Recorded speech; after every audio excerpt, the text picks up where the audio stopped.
To create your Galaxy avatar on the Samsung Galaxy A57 5G, first of all, you will need to open settings on your device. Next step is to enter advanced features, and then you can scroll down to the Galaxy avatar. Now make sure to allow any permissions that will pop up, otherwise you may encounter some problems. So here go for the settings, and then we can go to the permissions, which should be around here. We can go for photos and videos and always allow all.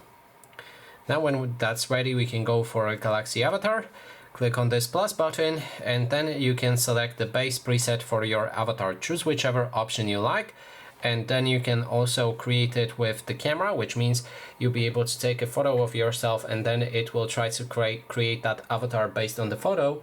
You can also create the avatar from already existing image. And lastly, you can click on one of the presets and then customize it yourself.